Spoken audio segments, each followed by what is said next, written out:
Pessoal, agora que a gente já tem um memorando oficial do Departamento de Estado, né, que foi enviado a todos os consulados dos Estados Unidos, venho aqui para explicar o que é que ele diz exatamente e como é que isso pode ser aplicado na prática, tá? Esse documento ele trata exclusivamente da emissão dos vistos imigratórios no consulado. Então, como a gente já tinha falado aqui, os vistos temporários eles não entram nessa medida. Os vistos de turismo, estudante, trabalho temporário, como O1, H1B, L1, E2, nada disso está incluído nessa medida.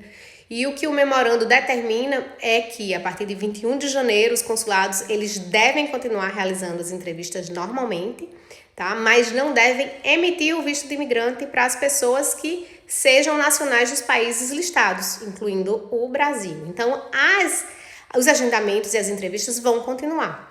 Agora, a atenção é para o que acontece depois da entrevista, porque esse é o ponto central desse documento. Porque esse memorando traz a instrução que depois da entrevista, o oficial consular, ele deve ser orientado a analisar o caso normalmente e depois fazer uma anotação no processo, seguindo duas possibilidades previstas nesse memorando.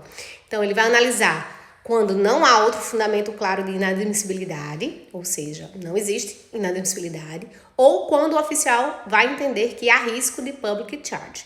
Então, se o oficial fez a entrevista e não identificou nenhuma outra causa específica de recusa, ele vai recusar o visto ainda assim sobre a seção 221G do INA, né? Vai registrar essas notas no processo e identificar o caso como parte da pausa administrativa, justamente porque o solicitante, né, a pessoa, ela é nacional de um país da lista. Essa recusa sobre o 221G, ela é administrativa, não é definitiva e vai servir para reter a emissão do visto enquanto existe essa revisão das políticas e ela ainda estiver em andamento. Aí, se durante a análise o oficial concluir que a pessoa provavelmente pode se tornar um public charge, ou seja, poderá depender dos benefícios públicos no futuro, aí ele é orientado a registrar essa conclusão com base no outro fundamento, que é o INA 212A4. E ele vai incluir essas anotações detalhadas, explicando os fatores que ele considerou, tá? E ainda assim manter o caso no contexto da pausa também, por causa dessa revisão.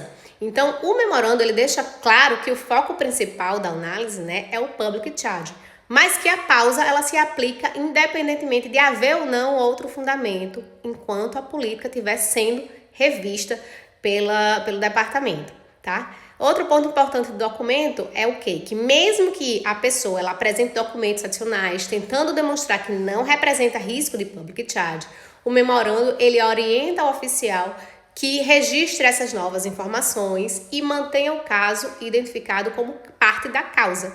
E aí recusa novamente sobre o 221G, enquanto a diretriz ainda estiver em vigor. Então, ou seja, não é um cancelamento do processo, tá? Não é uma negativa definitiva, é uma retenção administrativa da emissão do visto. E esse memorando, ele também esclarece que os vistos de imigrantes que já foram emitidos e entregues não serão cancelados. Quem já tem o visto em mão continua podendo viajar e a decisão final de admissão nos Estados Unidos é sempre do DHS, né, no porto de entrada, tá bom? E para tranquilizar ainda quem está em processo, isso não afeta os processos conduzidos pela USCIS por enquanto.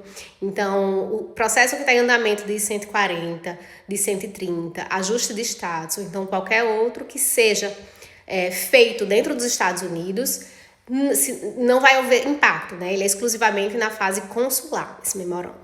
Então, resumindo, de forma objetiva, tá? As entrevistas continuam, os vistos temporários não são afetados, os processos de SIS seguem normalmente e depois da entrevista o consulado, o que é que vai acontecer? Vai fazer uma recusa administrativa baseada no 221G, tá? Mas essa anotação, ela pode estar ligada à pausa de países ou então à análise de public charge. E o caso fica aguardando novas orientações do Departamento de Estado para poder seguir na emissão do visto.